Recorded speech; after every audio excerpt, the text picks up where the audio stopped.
weekend. So I want to shout out the bands that were there. So Nostalgia, shouts to Nostalgia, shouts to Scam Likely. I love these names. Shouts to Jake and the Jiggles, Flyby Brass Band, the Lemon Queens, Orbiter, Tiffany, and Your Friends in Hell.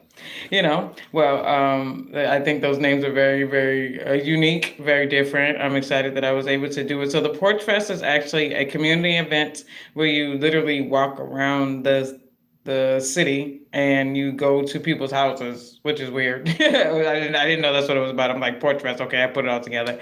So like you go, people are performing literally on their porches. So I think that's dope to have a stage at your house or a friend's house.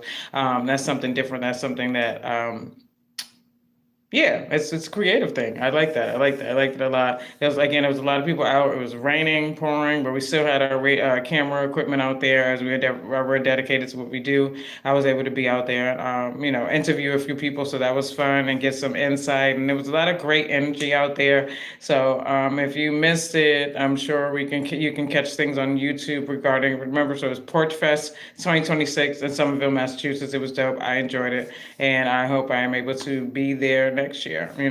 Also, the day after, I was able to get up after doing all that on a rainy day and do the 5K Mother's Day Walk for Peace, which against gun violence. There was a lot of people out there, which says a few things. One, we need to stop with this violence, unnecessary violence, but there are sometimes people are caught in the crossfire, so that's different. But definitely it was a different experience for me because my mom used to do walks when she was here. She's no longer here with us.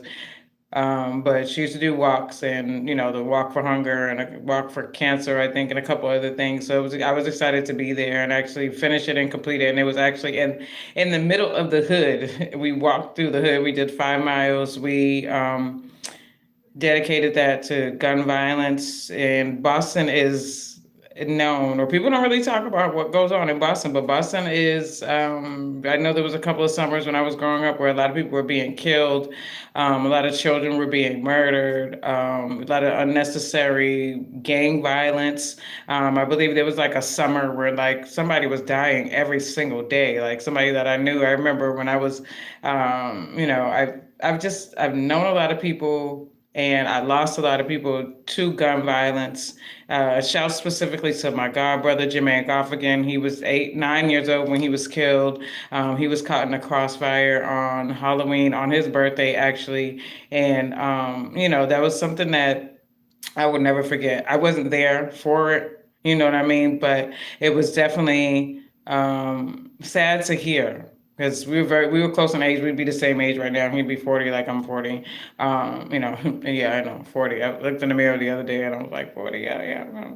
Anyway, but yeah, yeah, it was to see so many people who have lost so many people or people that were just dedicated to the cause. That was a beautiful thing. You don't really get to I didn't really get to speak to a lot of people, but you saw people with RIP signs and T-shirts and things like that. And I think that it's a beautiful thing that we get it done. I think it's horrible on the opposite side that we have to go through things like that. We lose people all the time, but to lose someone to gang violence or gun violence or just stupidity, to say it all. A lot of things have to do with ego and people just being irresponsible. Sometimes there are victims that are not even supposed to be, was not anyone. No one should be murdered. Period. You know what I mean? But you just, it's just certain things that you feel when you lose someone to gun violence, or something that could have been possibly avoided by counseling or someone reaching out to help, or it's a lot of anger involved or whatever the case is. But we gotta get better. I feel like Boston overall, the crime rate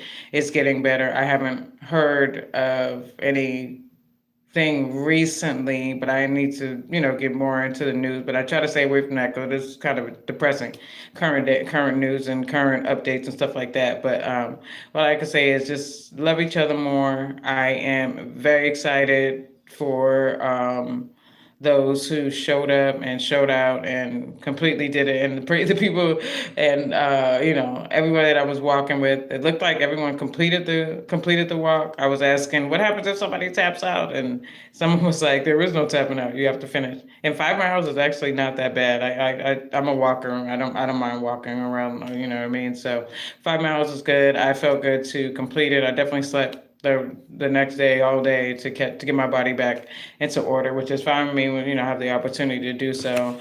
But yeah, it was exciting. I was very, very excited to get it done. I was excited to be a part of it. I definitely want to do more of those. I got to get my body back in order. I have been neglecting myself when it comes to working out, but I'm going to get back to getting things working and getting things back in order now that as I said, I am a little older. I can't be playing around, can't be bullshitting. You know what I mean? So again, thank you so much for tuning in to the to the Hum What You Say show, where we say what we say, what we mean. There is no in between. So today we're going to cover. Hold on, let me back it up a little bit. Before I go into the topic of today, I want to kind of review of what we talked about so far. So we talked about, of course, always self-love, motivation, inspiration, people talking, just people talking about how they feel. Had a guest come in. We talked about misogyny, misandry, co-parenting, gentle parenting. We tried to tap to a little things. I specifically on my own, I spoke about, and I'm sure I raised a few eyebrows about, a book that I read called On the Down Low by J.L. King, about men that are on the down low that are afraid to speak on it because of society pressure, things like that. But we all have to come to a point where we are comfortable with ourselves, whatever that means, and be able to speak that out. I know there are situations where people may not be able to speak on it, but we got to figure out a way to be able to self-identify. There's too many options to be open. Everyone there's LBGTQ, all that. That's what I'm going to talk about today, and my position in the LBGTQ community. So today, so if you just need to get it out, get it out. It's time for us to be a little more honest with ourselves. We are in the age of Aquarius, where it's time to just be open and be who you are without being afraid to be judged. Hello to everybody on YouTube. Thank you so much for tuning in. Hello to everyone that's listening on Boston Free Radio. Just because it's free, just because it's Boston Free Radio, don't mean it's free. So don't get it twisted. So with that being said, I just want to again introduce myself. My name is Solace. I am your host for this evening, morning, afternoon, wherever you're at. It's actually somewhat rainy where I'm at.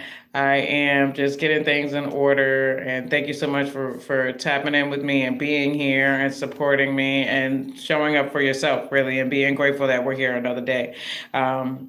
As the weekend's on the way, I'm excited to see what's going on, excited to see what is in play. Not sure yet, just gonna let it roll. So again, let's begin to, so again, like I said, just what I talked about, other things. Now it's time to flip the script. I'm going to share a little bit about me, who I am, my sexuality, no problem with that, and where I come from, what I have to deal with as being the L in LGBTQ, because I've been this way, as I want to say, for a while. I came out when I was about 13 to my mom. I told her about my feelings for women and how I felt a little tingly feeling under my stomach when I watched certain females on TV. Not anything bad, but music videos. I was turned on by certain things, and my mom was like, oh boy.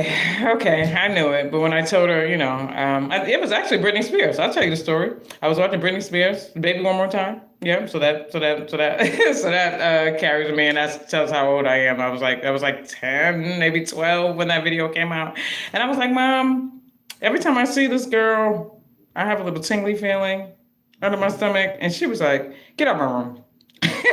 She's like, "Get out. No, this is way too much." But yeah, I had to be honest and tell her that, I didn't understand what was going on. And I want to be clear that have had relationships with men back in the day. So I'm okay with saying that. I'm okay with telling my truth. That's what my platform is for. That's what my life is for. It's time for me to speak it out. But it just didn't work for me. I'm more of, it just wasn't something that kept me involved. Like I would just, having boyfriends was nothing to me, but to have a girlfriend was more, uh, made me feel more connected with myself, made me understand, or made me feel like I was appreciated. You know what I mean? Like guys, they kind of do their thing and whatever, whatever. But um, yeah, but giving with the time going by, I identify myself as L because I haven't. It's been a while. We'll just say that. And I've had nothing but girlfriends for years, for probably the last 20 years or so. So that's where I lie. That's where I identify myself. But my thing is, I want to talk about the logistics of lesbianism, I guess I want to call it. I do want to thank you so much, YouTube, for tuning in. I'm going to for a second. I have to want to go on a music break real quick, and then